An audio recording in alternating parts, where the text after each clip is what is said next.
Okay. Bonjour, buongiorno, good morning, buon pomeriggio, and welcome to day 2 of the 4th edition of the Canada-Italy AI Forum on Cybersecurity. I've met many of you yesterday, but my name is Enrico Davide Cremonese, and I'm a VP of Product at Ivado Labs here in Montreal. It is my pleasure to be the MC for today's conference as well. We have a very packed morning, so we will get right into it. Just a few housekeeping items before.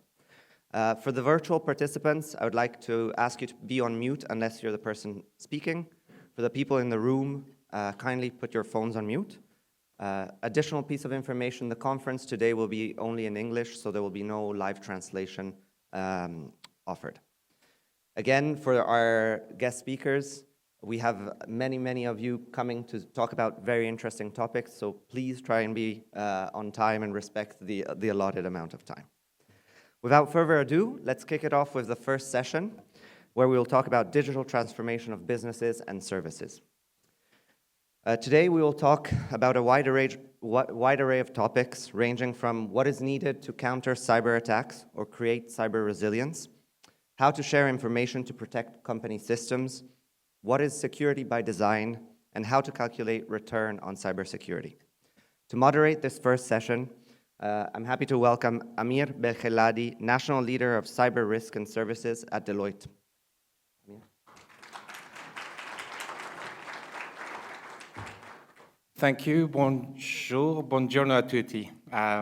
That's the extent of my Italian with buonasera. So apologies if I can't speak much more Italian. I'm sure many of you will educate me through the day. So today I've got the honor of moderating a panel. I'm replacing Marcel Labelle, who unfortunately is discovering the pandemic at a late stage.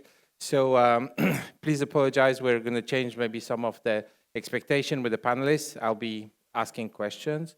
And after a short presentation by Domenico Raguseo, who will come shortly join me on stage, and myself, we'll have the panelists. So Domenico Raguseo is the head of security of Exprivia, if you want to join me, Domenico. And the idea today is we're going to create a little bit of dynamic presentation. We just met. You're the head of cybersecurity of a great Exprivia, a great organization. If you want to spend a few minutes talking to us about some of the key items on your agenda, and then the rest of the team will join you. Slides, but if I do not have some slides, I can talk, no problem at all. Your slides can be... Okay, my name is Domenico Raguseo. Thanks a lot, Amir, for the introduction. Good morning, everyone. Okay, so my name is Domenico Raguseo, and today I'm going to talk about artificial intelligence for and against cybersecurity. But before talking about artificial intelligence for and against cybersecurity, let me make a short introduction to, let me jump.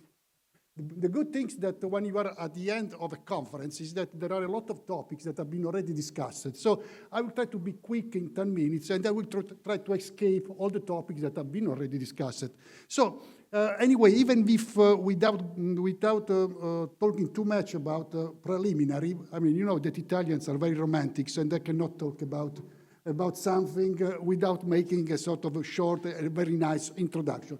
Let me start talking about cybersecurity. You will understand why I want to talk about cybersecurity before start to talk about artificial intelligence. And the reason is very simple. In cybersecurity, in my view, I mean, I would say something that maybe someone does not agree here, but does not exist a real return of investment. The reason is very simple. Attackers usually are very well prepared. People that work in the defense are not very well prepared. People usually do a different job, are lawyer, are doctor, are dentist. These are the guys that works in the defense. And of course, attackers are doing exactly this job. But attacker also can decide when to perform an attack. People that works in the defense cannot decide when to receive an attack. And finally, we are talking about internet. And believe me, internet has not been created to be secure. Internet is insecure by definition. So internet, attackers are prepared. People that works in the defense are usually not prepared and cannot decide when to receive an attack. So that means that I can spend millions of euros and the day after receive an attack and got an incident, or I can spend nothing and be lucky. and everything is going to, and nothing is going to happen to me. So what does that means? That does not exist a return of investment. I need to be very accurate on investment. And one of the facts that happens because of there is not a return of investment, that very often, even if we do not work in fashion, but I mean, as you can understand, I'm quite senior in this job. I'm this 30 years that I'm working. I'm doing conference. I'm talking about cybersecurity even before that cybersecurity was existing.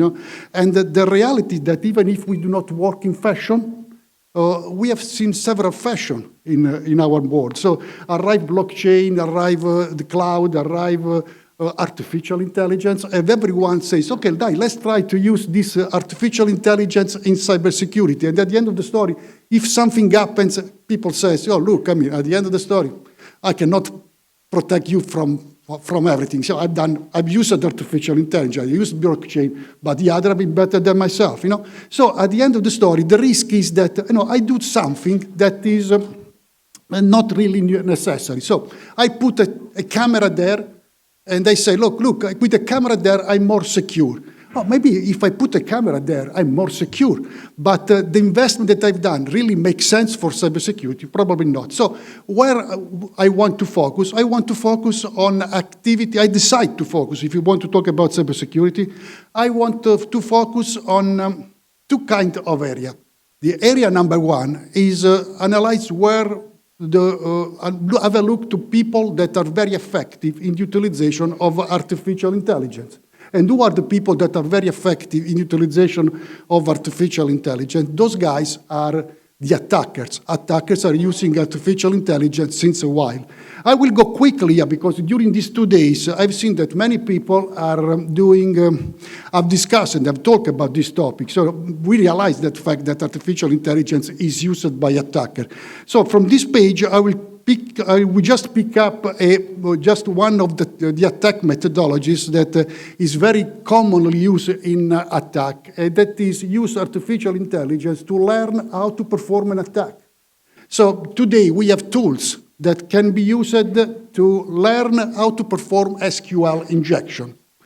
And now for people that don't know, are not familiar with SQL injection, people that are familiar with this SQL injection, people says that it's a very simple attack technique. Believe me, I don't know who says that it's very simple. I don't think that it's simple at all.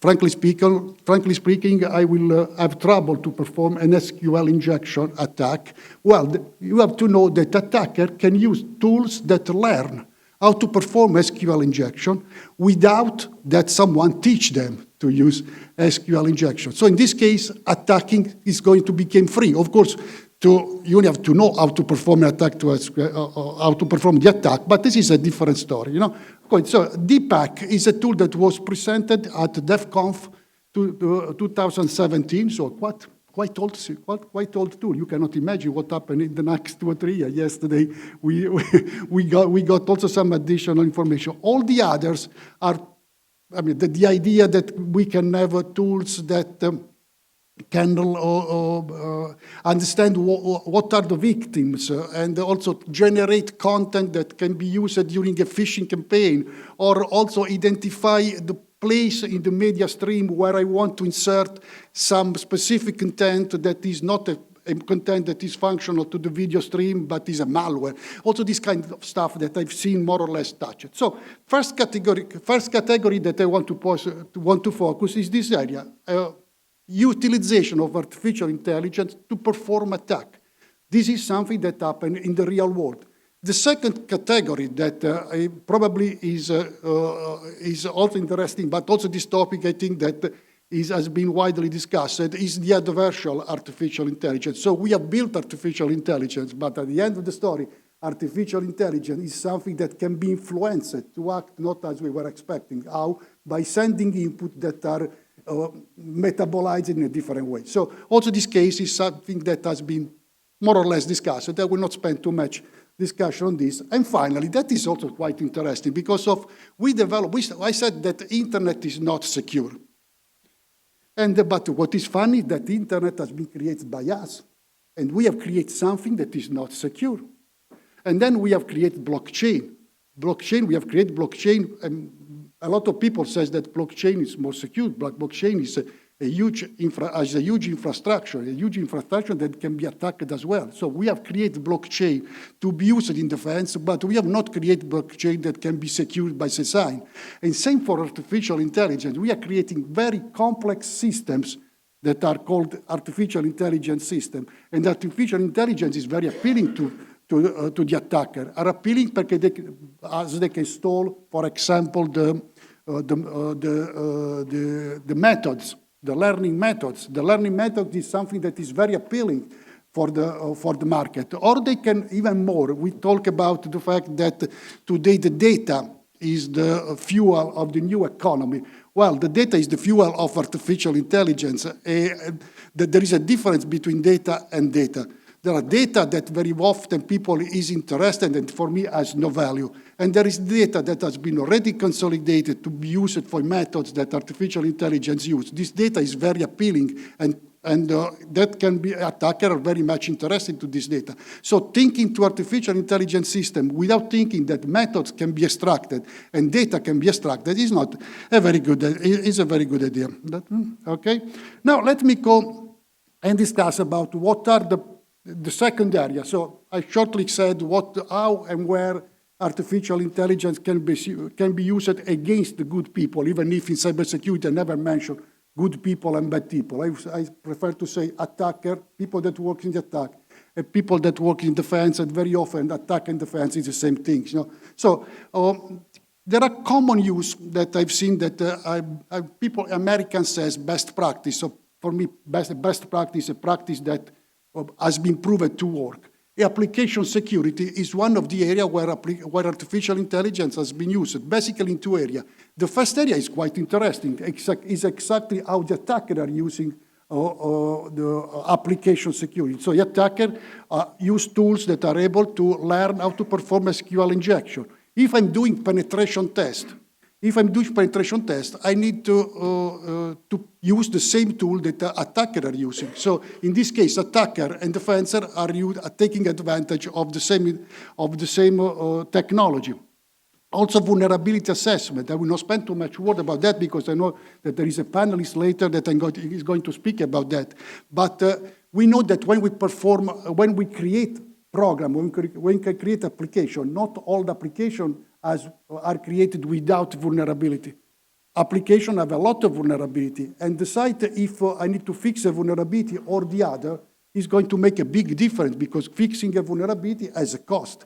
There are artificial intelligence tools that can be used to identify what are the vulnerabilities that can be easily exploited. Anomaly detection. I would say that probably this is one of the areas where we have been more efficient since even before that we were thinking about in artificial intelligence. Let me explain you why.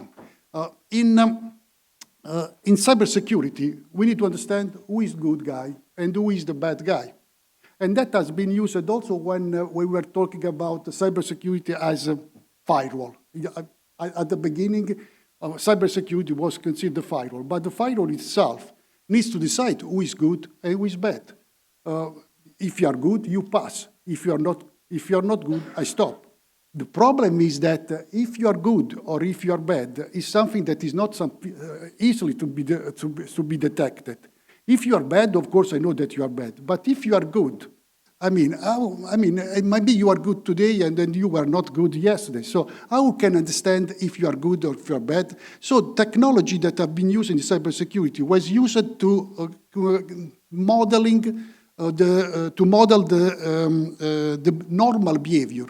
So I cannot understand if you are bad, but I can understand if you are working or if you are acting normally. And if you are not acting normally, maybe you are wrong, you are a bad guy, and so I stop you. Of course, this kind of process has been done using anomaly detection, and has been using anomaly detection on the pure and classic IT element. We call that IOC.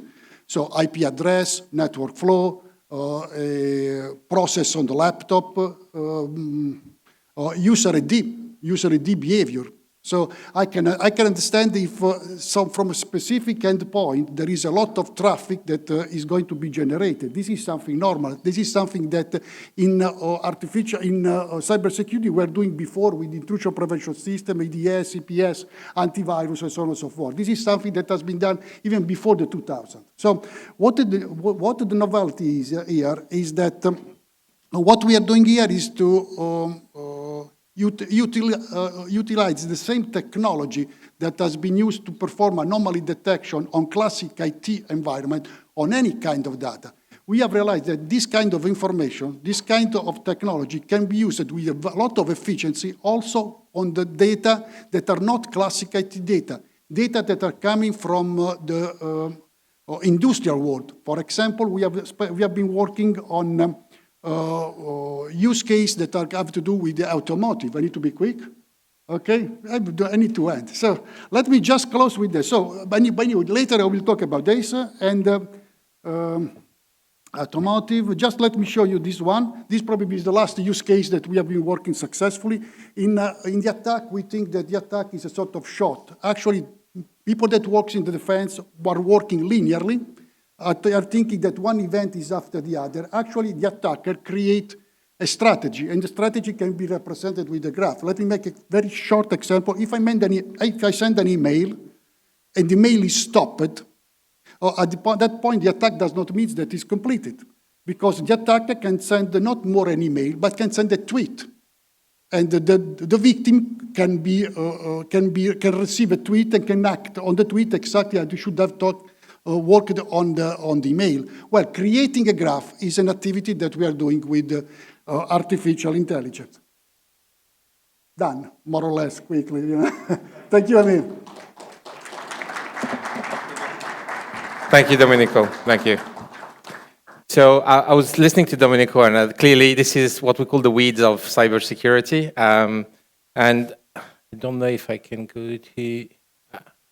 Someone can put me to like my first slide. And maybe if we take this level up, I think in this room, given the fact we have a chamber of commerce around us, most of you are into business.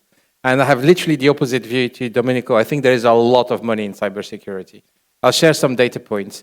How many of you know what's the Canadian GDP, by any chance? I looked at the number yesterday. I was at another presentation. Any guess?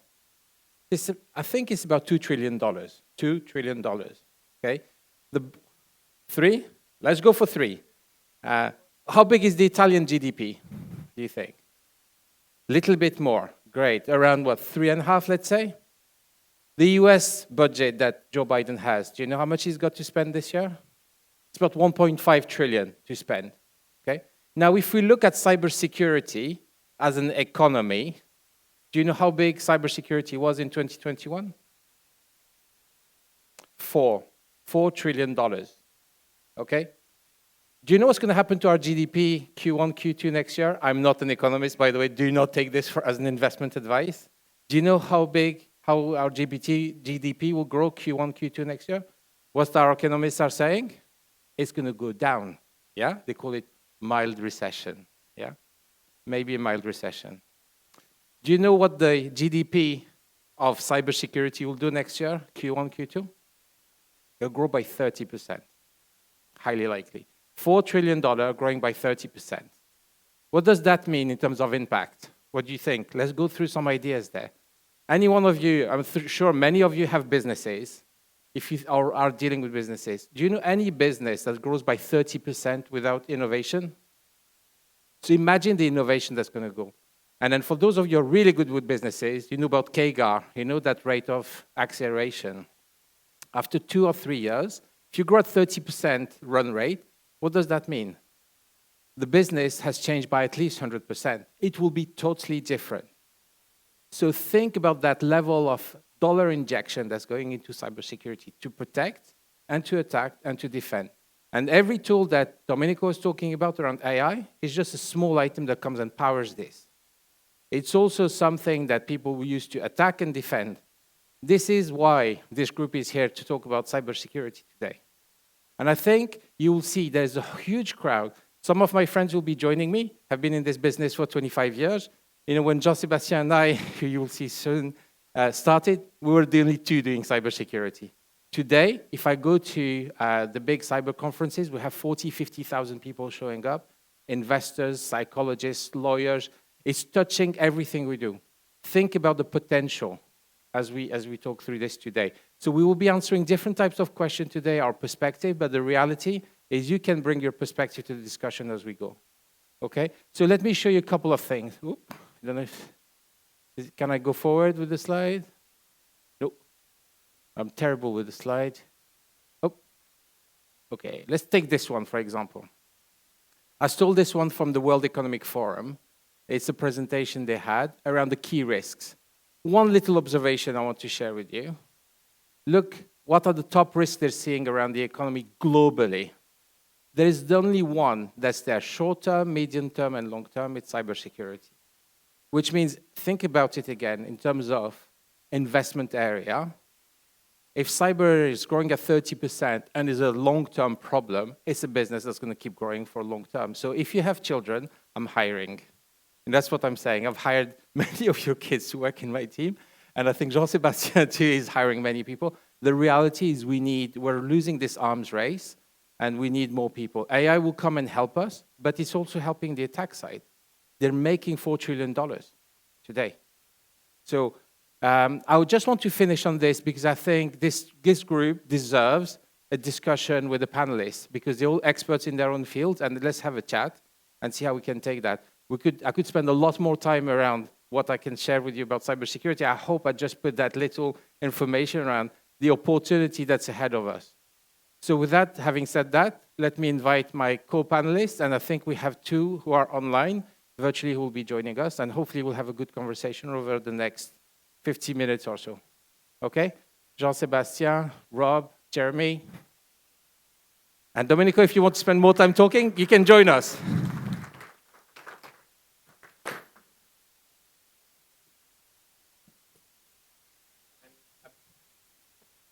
I believe that nice to meet you. Fine to you. On video we have Stefano. Buongiorno, Stefano. And Elio. Hello. Hello. Fantastic. And if any more people want to join the group, you're welcome to join us. Thank you very much. So clearly, one thing to be learned, we need more diversity in our group, if that's okay. Because by the way, with the growth rate, we need more talent. And there's no way we can go to the same pool to get the same fishes. We need to have more diversity in our group, and we're working very hard at this. If I give you a minute or so to introduce yourself, your area of expertise, and then we can have a conversation if you want. Shall we start? You need a mic? Come here. Here we go.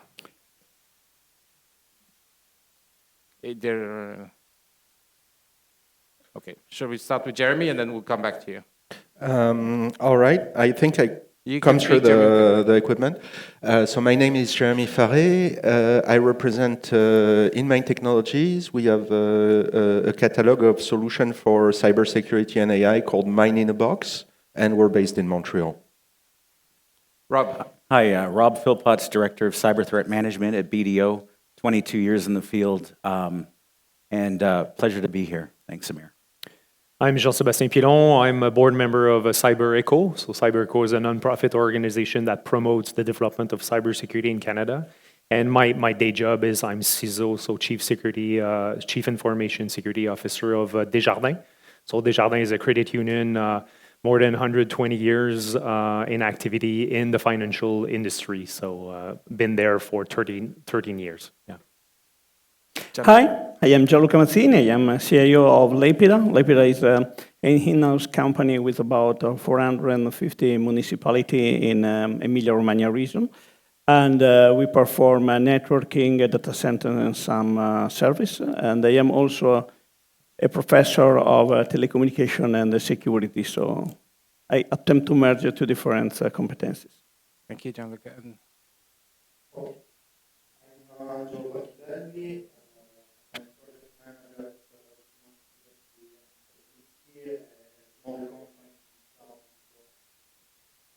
Thank you, great to meet you. And on the video we have, Domenico, everyone knows Domenico right now.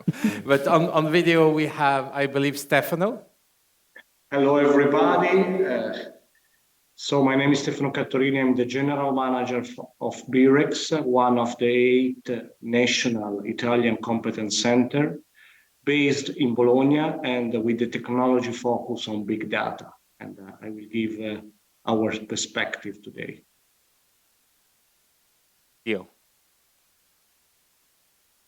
Elio? Hello. Good morning or good afternoon. I am Elio Di Sandro. Thanks for this opportunity. I am the offering director at Cybertech, which is the focused and dedicated company for cybersecurity inside the engineering group, which is an Italian system integrator, service provider, and software maker. We based in Rome and operate across Italy and in Europe. Thanks again for this opportunity.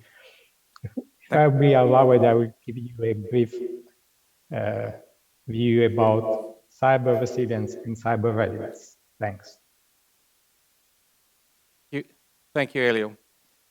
So I'm guessing I'm going to start with some question and a dialogue, maybe perhaps even a reaction to how you see AI, because that's the thread from Domenico's presentation. How do we see AI impacting our ecosystem? I don't know if someone wants to take that question first, and then we'll react to it. And Jean-Sebastien, do you want to have your views? I think you were listening to that presentation. You've seen this yeah, across perfect. the spectrum. So yeah, I can start with that, and I'll go back because for me, AI it's been there since many years. So even in my first degree in your university, and I did my specialization in AI. So AI is there for more than 30 years. So the thing is, AI is more and more utilized in cybersecurity, and I agree with the presentation that we saw this morning. The way I see the impact of AI in our job is to find low signal in a lot of information. So when I started 30 years ago, it was really simple. It was things were smaller, the perimeter was smaller, so things were simpler to secure. But now today, everything is open. There's a lot of data. So one human cannot rely only on his brain, to understand everything. So we need assistance. So AI is there to assist the human to understand low signal and these intrusions. So I think today AI is not autonomous. AI is used in cybersecurity to assist professional to augment their efficiency. So that's my feedback. And yes, I agree. The industry is, from my perspective, the fact that it's growing 30% per year, it makes my job really complex. Because of what? Because there's so much emerging technology. Just to follow the emergence of technology is really complex.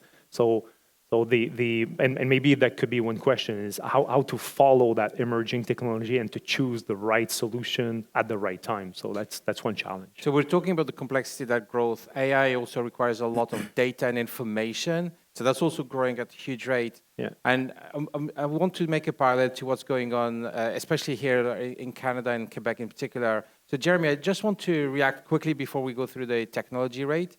This amount of data, the impact of information, could you lay down the scene for us, the legal framework or anything else that's changing around the laws, regulations, anything in that space? Well, I think there's a lot of changes happening currently, and you alluded to those changes. This conference is built around the interactions between AI and cybersecurity, but I think there are deep changes happening both in the cybersecurity space, as you presented, and in the AI space. And in the AI space, one of the biggest changes that I've seen is actually, and I hope that we'll have the occasion to talk about it, a simplifying change, because we talked a lot about, those adversarial AI attacks, or the way that AI makes the infrastructure actually sometimes more complicated to monitor because it constantly reconfigures the topology and the context. But there's also a new trend, which is both the convergence of the hardware platforms we see in laptop, in endpoint,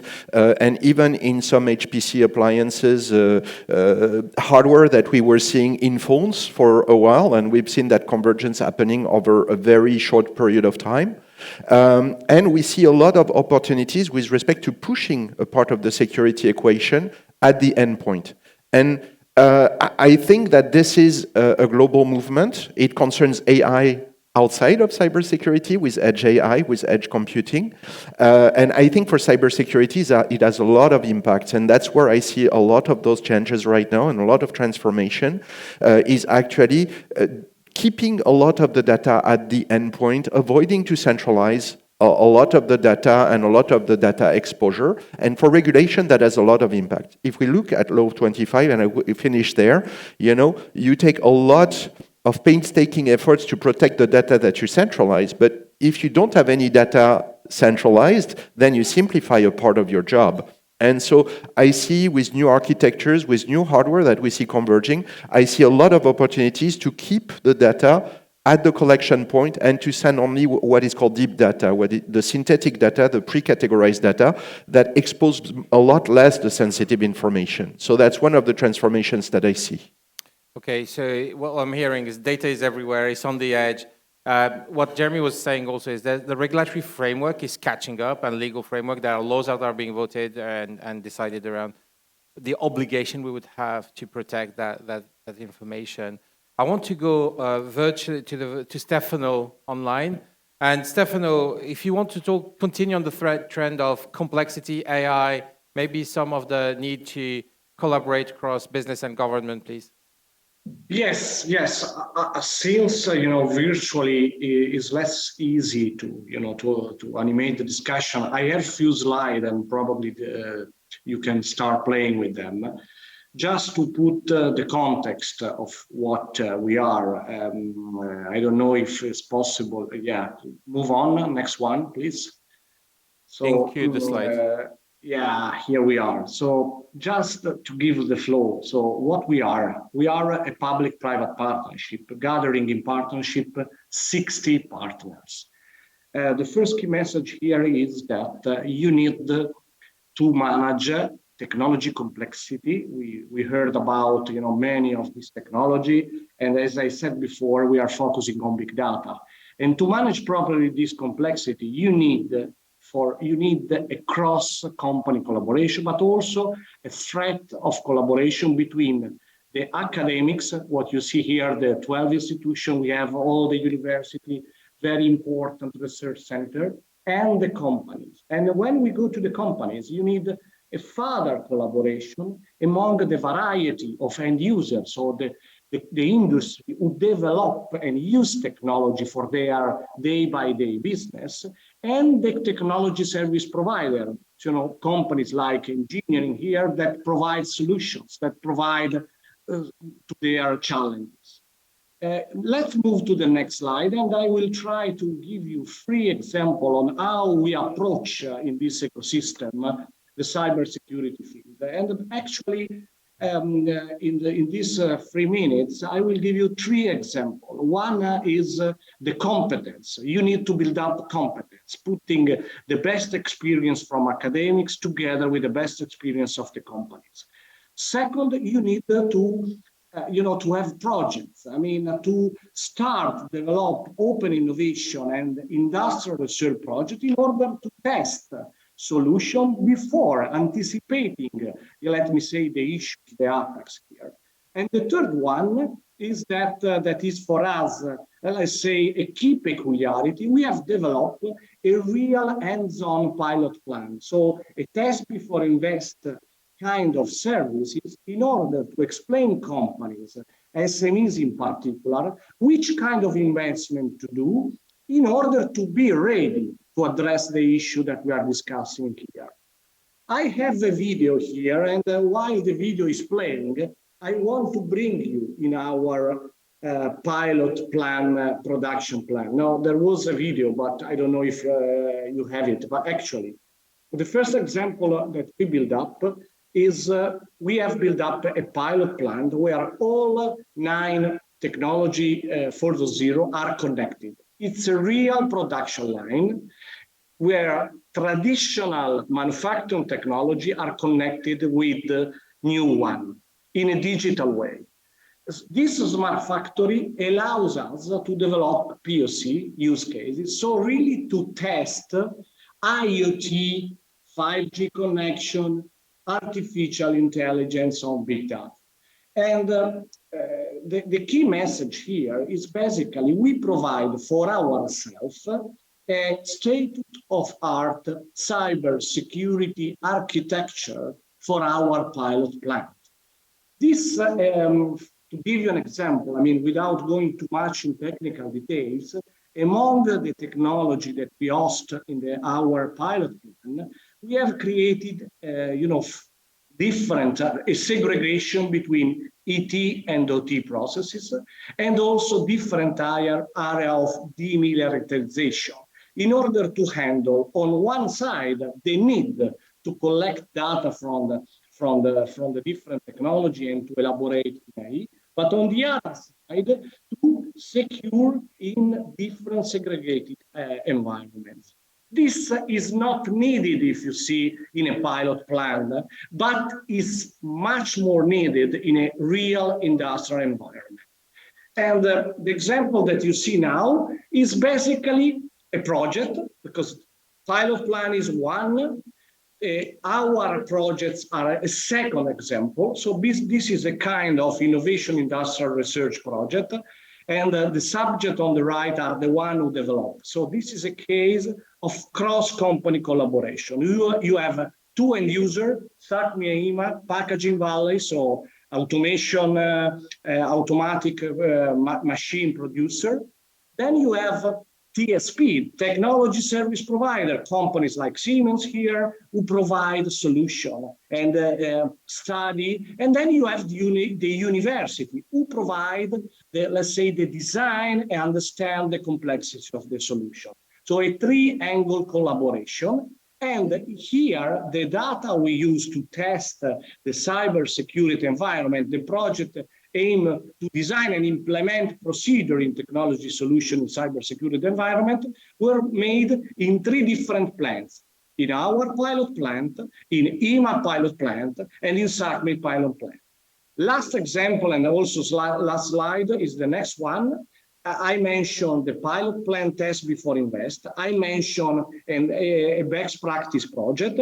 The last need that probably we will discuss later on is the need of the continued upskilling of the competence. I mean, this is a course that we have already launched 3 following years.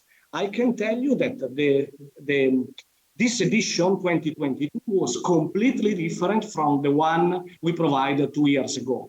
That means also that in terms of cross-collaboration among research and companies, you need to invest on continuous upskilling of the competence. Not only to understand the technology, but to understand the impact combining AI and cybersecurity on the organizational point of view of the company. That was my last input. Thank you very much. Thank you for this. So just to go back here in the audience in the room, I think you started to see how big cybersecurity is, the size of the field. What I thought we should do now is just double click in one of those areas. What we talked about is the fact that it ranges from normal email technology protection to what we called OT, operational technology. The OT is how businesses work, really. So it's like how an oil pipeline would send oil from point A to point B, how you produce things. This is all the industrial systems that are needed for this. And I just want to double click in one industry to look at the agriculture industry and see if, how this comes to life in there. Yes. In our company, we work on farming area, and in this area, it's important to make use AI and cyber in 2 ways. For decision support system to guide the farmers on the irrigation or to manage quality or for the crops. And we use an artificial intelligence for protect the OT devices in crops, in plants, or in industry, specialized in smart farming area. The investments in smart farming are growing. So the investment in cybersecurity sector for protect OT and AT devices is important. Thanks to Exprivia, we working together to create a green SOC, a SOC specialized in smart farming, to protect the OT devices such as weather station or IT systems. And we working with artificial intelligence to protect them because the data is the important things in this sector. Thank you. Rob, if I come to you, and when you're listening to this conversation, the breadth and size and complexity of this world, what do you do to protect it? You talked about threat management. Oh, so, I mean, I've been on the receiving end of massive data flows my whole career, all right? And it started in an all-source intelligence center in Kandahar, Afghanistan. And imagine sifting through satellite data, signals intelligence data, data from drones, right? So all of this being brought together to make decisions very quickly, right, with folks moving towards, life and death decisions on which direction to take on a road. So sifting through this data, very, very careful. Now, flipping that over into cybersecurity, similar idea. Many data flows coming in to the Security Operations Center. AI is going to be vital in this space because we can see that humans just can't keep up. As we converge all of our applications, all of our day-to-day activities up online, there's no escaping that we have to leverage better decision-making, just like we did back in the military, to make fine decisions about where to direct the troops. We have to be able to make those fine decisions here because often we'll see responses are kind of like a sledgehammer at a lot of organizations. If they're not prepared, if they don't have that fidelity and visibility built into their network, if something does happen, the response tends to be a sledgehammer to the organization, requiring a much longer recovery and remediation time. So I guess my message here is embed security at every point of your operation, from planning a project to implementing to executing and follow-up. Cybersecurity is not a utility. It's not like the lights staying on. It's an active operation that's constantly changing. Because we're all humans, we all make changes to our entire environment, and we have to keep an eye on it. Thank you for this, Rob. I think when I'm looking at this, the size and complexity of the problem, I think, and Jean-Sebastien, you touched on this, but we would struggle to do it as individuals, and I think there's a need for collaboration and different skills. Gianluca, do you have a perspective on this? We have a lot of municipalities, let's say more than 400, that has to work all together in order to give some service, some result to the citizen. Now, the problem is that you have the attacker, and let's say the attacker is someone that attempted to increase the entropy of the universe, and you have to contain some increase of entropy by identifying some strategy. We have another problem that all our municipalities attempt to work independently one with the others, just because it's autonomous systems, if you want.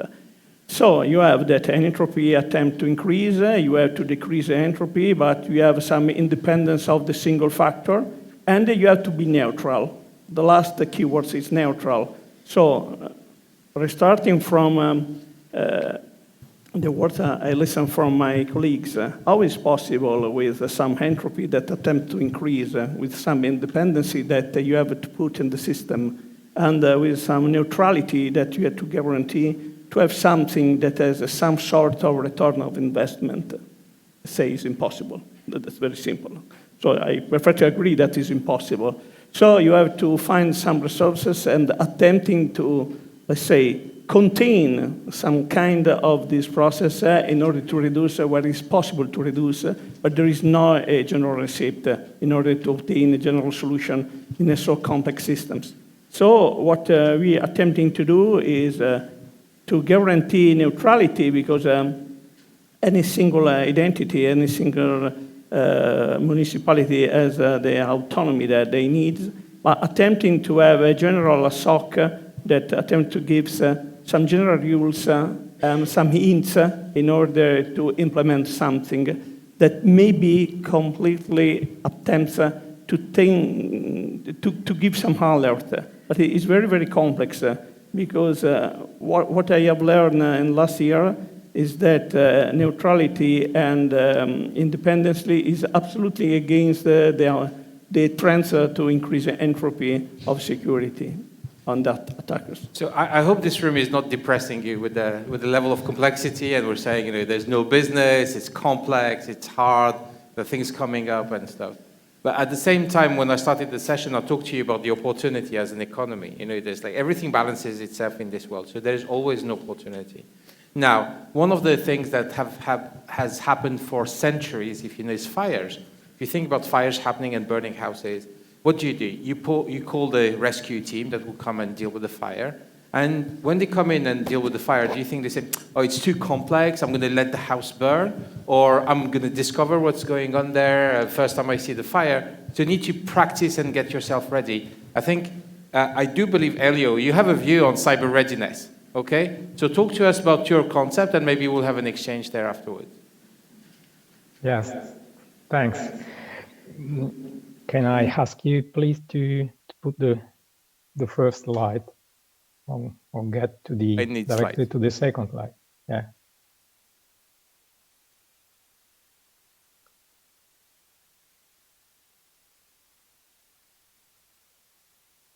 Yeah. Next, please. Cool. Thank you. So yes, you're right. How to turn cyber resilient issue and need into a real concrete readiness, get preparing. In order to counter the extent and variety of cyber threats and the continuous evolution of the attacker's TTPs, the tactics, techniques, and procedures that Domenico showed, we see the need for readiness emerging in organization. Indeed, assuming to represent any way a target of unpredictable cyber attacks, companies and public agencies need to improve the ability to stay prepared. The organization often keep on thinking in terms of, are we safe? Are we protected? Rather than, are we prepared? And readiness addresses precisely this second question. How can I test and train my cyber resilience?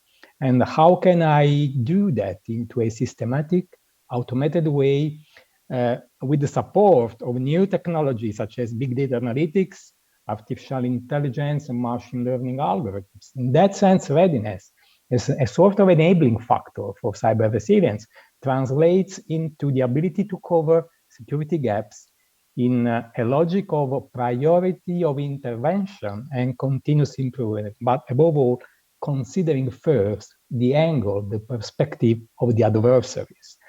Also realizing that the adversaries, as Domenico showed, have now high industrialized and cutting-edge attack skills, techniques and tools, at least same level as defense techniques and tools. And the readiness is both a technological but also, an organizational issues. From a technological standpoint, we believe that innovation of AI at the service of readiness turn into 3 areas of application, as you see in the slide. Extensive security visibility and monitoring on digital assets, security analytics to improve the accuracy of alerts with the behavioral analysis, and early warnings for a sort of proactive prevention. Let's go for a few moments over these 3 areas where new technology, mainly artificial intelligence, big data analytics, support readiness, and through it, as I said, improve cyber resilience. First area you see on the left, visibility and security monitoring. That means, in our view, a broader sense of cybersecurity asset management, which in turn consists in the ability to improve the visibility of the security configuration of the vulnerabilities of the asset that build up the digital infrastructure. This can be done using technologies that widen the asset perimeter under control and illuminate the blind spot.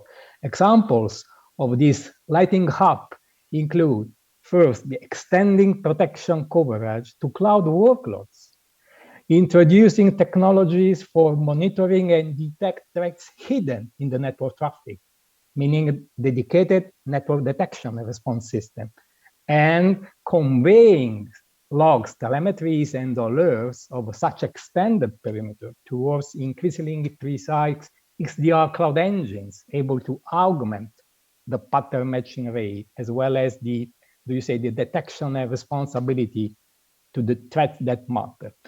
The second area, very quickly, you see in the middle, security analytics, powered by AI, machine learning algorithms. Analytics tools have been assigned the task of increasing the ability to identify possible anomalies and threats that might have escaped security control at the perimeter or at first level system of defense, especially for advanced persistent threat attacks.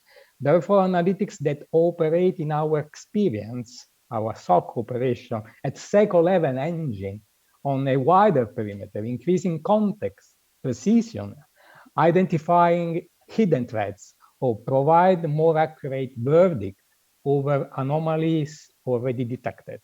These are next-gen user behavioral analytics tools already available today, but they keep on refining the accuracy of machine learning and the algorithm underpinning, which will increasingly enrich it and validated with multiple sources of cyber threat intelligence. And last but not least, you see on the right-hand side, early warnings technology, powered again by AI engines aiming at delivering a proactive prevention, I said, which in turn leverage on qualified sources of cyber threat intelligence and help to keep ready on various fronts, and specifically automated vulnerability management for a security patching truly targeting a risk mitigation priority, meaning a risk priority-driven patching.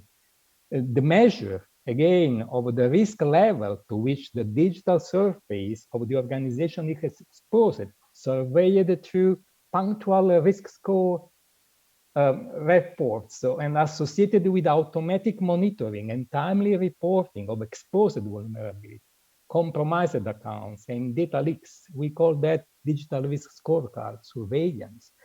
And last but not least, the identification of critical attack patterns, critical schema, hidden, but really exploitable by the adversary. Thank you. Thank you for this. So we've had the chance now to hear from most people in the room. I think the challenge in the panel, I think that part of the challenge we talked about is how complex the problem is. You see that today our language is still very much technical around what we can do, what we can't do. The reality is this is everyone's problem, what we're talking about. So each one of you has a cybersecurity issue or challenge at home today in your organization where you're working. That's the one thing we can all agree on. Most of my clients and most of the institutions I come across, cyber is classified as one of their top 2 risks they have there in their business. This is going to continue to evolve and in the wrong direction in terms of growth of the threat.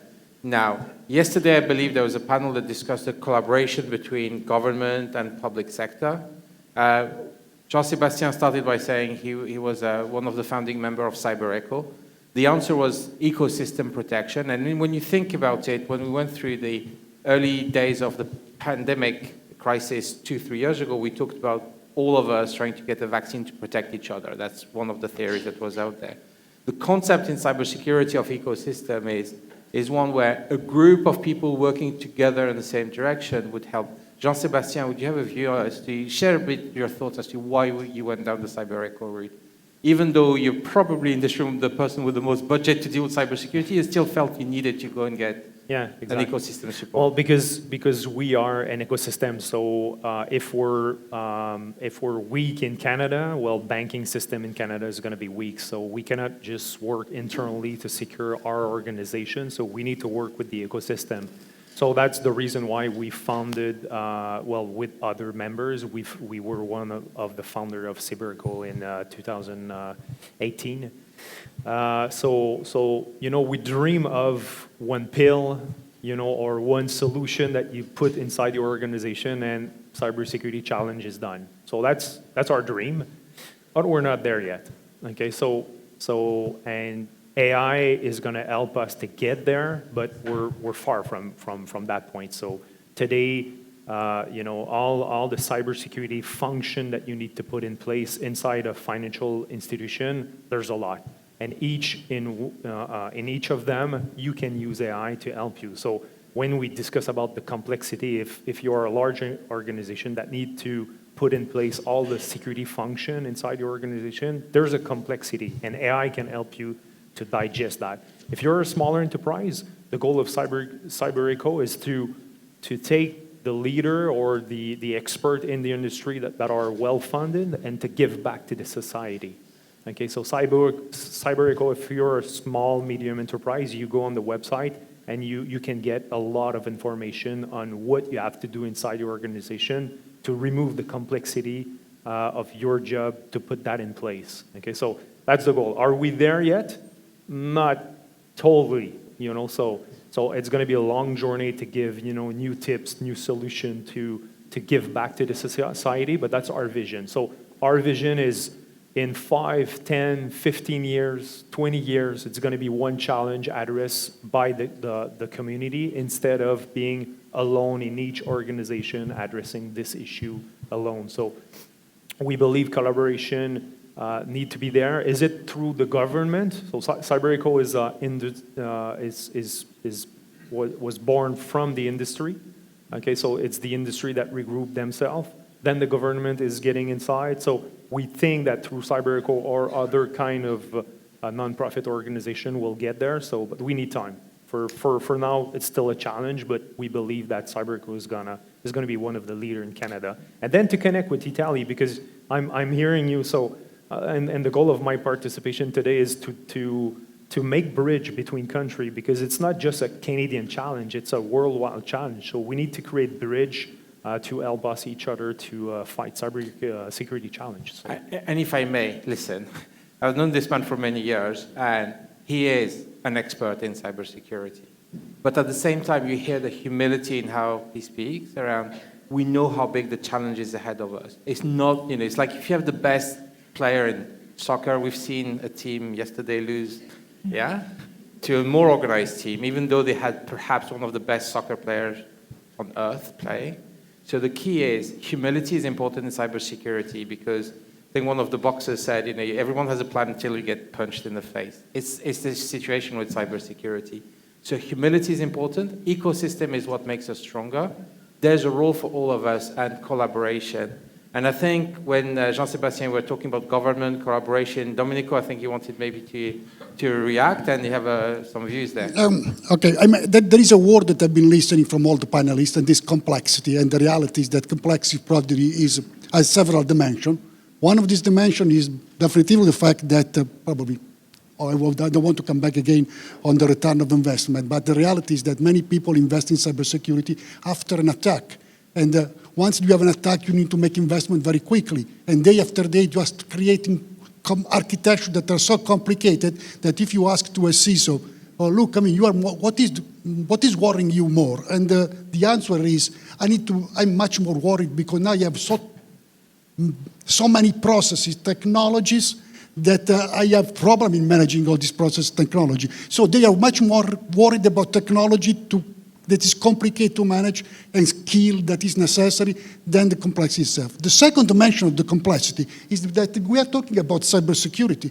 And we are talking about cybersecurity as a common science, but in this panel, and the reality, because this panel reflects the reality, we have been learning the fact that does not exist the cybersecurity for everyone. Exists the cybersecurity for automotive. Exists the cybersecurity for smart farm. Exists the cybersecurity if I'm dealing with the OT environment that are different one from the other. So I cannot do penetration test in a data center and use the same techniques to do penetration test on a plant. we are just talking about totally different things. These are really two great points, and I can see Gianluca and Jeremy wanted to react. Jeremy, go ahead. Yeah, I think this is an essential point, is that there's no currently cybersecurity for anyone. And even when we talk about the government, we actually deliver cybersecurity for government agencies that don't necessarily benefit from the same kind of cybersecurity and don't have the same resources that we just discussed about associated to the government, right? There's a grassroots aspect to it. So when we get a regulation such as Law 25 in Quebec, we make this tableau even more complex because suddenly a lot of structures, governments, small and medium businesses become exposed to implement cybersecurity, even the one that were not attacked, and with budgets that are hardly compatible at first with the regulatory constraints of Law 25, right? It's very ambitious. It's going to be implemented in steps. But even the first steps are difficult for some of the customers that we deal with. So we have to make more with less. And approaches such as SOC are, by definition, centralized, right? In SOC, there's center. And when we look at the portrait, you have to look at the operation and try to decentralize what can be, because when you centralize, you expand the cost. You introduce another point of complexity or even a new point of vulnerability. So this complexity of the situation is declined in many, many situations, and for smaller and smaller structures currently, because of the regulation being introduced. And that's why decentralization, I think, for a part of those systems is key to make them less complex and less expensive. I don't know if you want to add, Gianluca, something. Yeah, I would like to comment that to be here is very important because bringing the experience, aggregating the experience, perform the possibility to have early any things of what we want. Normally we have, unfortunately, to wait for an attack and then to have money and then to develop a process. But if we create a quite huge community, let's say, in that I am not waiting my attack, but I am able to understand what is happening when you have an attack. I can react in two different ways. One is to have money before and to creating the right structure in order to arrive to counteract. And the second is to have some experience from what is happened to others and to put all this experience together in order to have a common, let's say, counteract.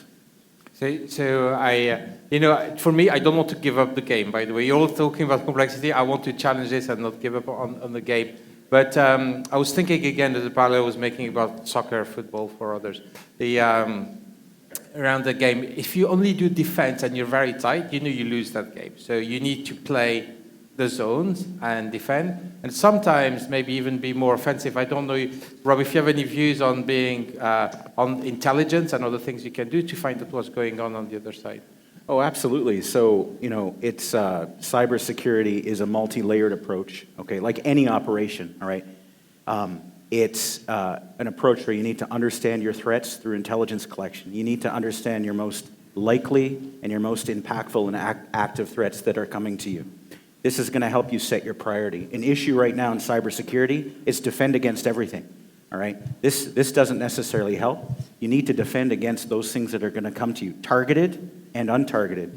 Then, as you move into your organization, yes, your perimeter is vital, right? The wire, as we say, inside, outside the wire. It's absolutely vital that that is strong. But then you get further inside. You have to assume that you've been breached. This mindset is essential.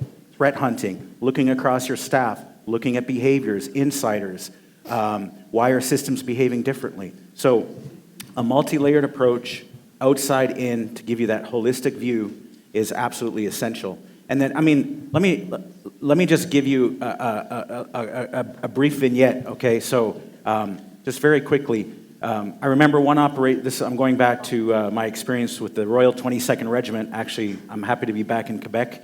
I deployed with those folks out of Quebec City. But we planned this perfect mission. We knew the weather, we knew the bad guys, we knew the roads to take, we knew absolutely everything, using the best, absolutely best intelligence technology available in NATO and the Five Eyes.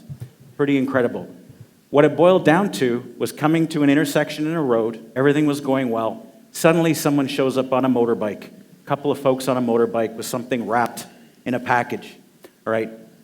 At this point, it could not be discerned what was in that package, and I wish actually we could have had AI in this moment, but under our rules of engagement, we had to identify 2 or 3 data points that would validate that this was a threat.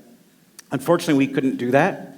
The operation had to stop. We couldn't carry it on because we couldn't legally engage these folks or detain them or intercept them. That package stayed wrapped. You know, we hear code words in the communication like, I'm taking wood to the market. Okay, wood could indicate weapons, right? So there's all these things going on. But my point is, all this great planning, right, solid planning, boiled down to a couple of folks on a motorbike with a package that could have been a weapon, could have been a loaf of bread, all right? So just, I guess my point is, you have to have that fidelity of decision-making throughout your process, and you have to be prepared from the tactical, from the strategic, all the way down to the tactical to be able to make those decisions quickly. And that holistic lens gives you that ability. Yeah, maybe just to add on that, but because that's one AI challenge is to be autonomous, as you said. So in that case, you know, it's a perfect example where it's AI assist, you know, for you to take a decision. So, and that's where we are today. So in the industry is you cannot rely on AI absolutely. So AI is, you know, and I'm not an expert in AI, but you know, it's mathematics, it's algorithm, and it's data. So it looks at data in the past, and then from the past, it predicts the future. So if something's changed dramatically, like a new instruction change, AI need to relearn and readapt. So it takes a lot of time. So you cannot rely on that to take a decision autonomously. So and that's maybe one of the challenges that we face today is we are assisted by AI, but not autonomous. But we dream of something autonomous, but we're not there yet. So we need probably a more, you know, 10 to 20 more years of research, you know, to mimic the brain, you know, to adapt, you know, to bring that adaptability inside AI, to be fast to react on new changes. So some of the points we're hearing, by the way, every time we talk about those technologies that could come and help us defend, remember, people who are attacking have access to the same technologies. So as we're going there, you know, we could keep that conversation going for a while. Just want to see if there are any questions or reactions or even comments in the room. If someone wants to put their hand up, if you have any views. And we don't have to, I can ask tons of other questions. We have a few minutes with our panel. If someone has any thoughts or views, could you please just raise your hand? There is one there. It's good, not far from the mic. I'm kind of challenging the no return of investment vision. You're in my team. With a question. Isn't it just like ESG or investments that they will come back to you in the mid-long term? Because after all, if you come up with a policy, with an identity as a company, as an okay, great security. Let me stand up because I'm deceased, you know, after a while. I'm an old man, you know. So, just to be, I mean, when I say that there is not a return of investment, I'm very much provocative on these topics. No, so I tend to agree.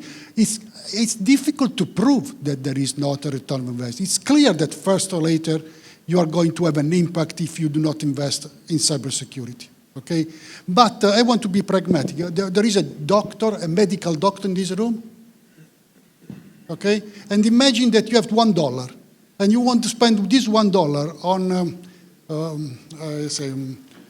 a pacemaker. I'm not very practical in medical devices, you know. But you have $1, and you have this $1 need to be invested on a pacemaker or on a multi-segmentation. Okay, are you going to? And the pacemaker is going to save the life tomorrow to a person. The multi-segmentation is going to protect you against, you know, an exploitation that can be done tomorrow on the pacemaker itself, by the way. You know? So it's clear that the doctor is going to invest on the pacemaker. And maybe tomorrow, if I have another $1, I will invest in multi-segmentation. And that is, I would say, the majority of the problem. So the return on investment is a big problem. And by the way, today we are talking about a specific dimension. And the specific dimension is the dimension where we have a service that has a value. But today, our ecosystem is composed by a lot of assets that do not have any kind of value. Let me make an example. By the way, this example is very much close to Canada. Someone heard about Mirai? You know, someone heard about Mirai. Mirai was a malware that was used to attack camera, video surveillance camera. Okay, so that is the paradox. It's clear that the attacker has a kind of sense of humor. Also because the attack was done in October, that is the cybersecurity month. So this guy went to attack the camera. The problem, you know what was? Is that the camera continued to work perfectly. The camera was used as a bot to attack third parties. It was a DNS that was used to provide important services. So in that case, in order to protect the camera that continues to work perfectly for you, how much you are going to invest? $1, $2, $3? Usually we are familiar to invest based on the value of the service and the value of the asset. In this case, consider the tons, the million of devices that are connected to internet in this big world. Just in Italy, I can count about more than 7 million of devices that are connected to internet. And of these 7 million, just a few are part of the industry that we can manage directly. All the other are printers. Majority of, you cannot imagine how many printers are connected to internet. You know, printers, you know, we keep talking about paperless, then the printers are the devices that are more connected to the internet. And the printer itself has a strong intelligence that can be used to attack third party. How much the printer that is in your house how much you are going to invest to protect that printer that is in your house that to you cannot create any problem. Worst case, the printer is not working. Come on, what is the problem? So there's someone that but just as you know, I think your point of view is interesting. Just to complete, because that's my day-to-day job as a CISO. You know, always in between the business and the non-functional requirements. So you know, to protect the organization. So we articulate ROI, but not in a business view, but more in a operational risk perspective. So yes, but you need to put in place a risk practice just to articulate your return on investment.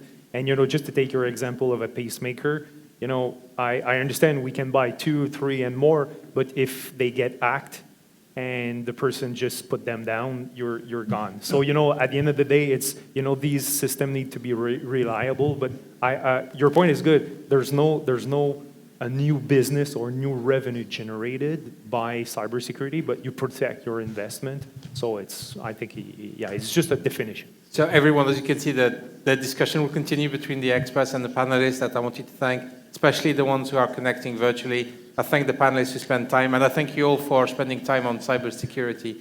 Today, it's just a taster. You know, I'm sure we'll come back maybe next year with a team that will be more diverse in this. But you will see this problem is not going away. Please remember the WEF slide I showed you. Well, cybersecurity is going to be even more in our lives for the foreseeable future.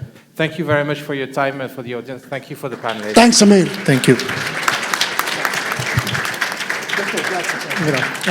Yeah, nice to meet you. Yeah. Nice to meet you. Thanks. Fantastic point on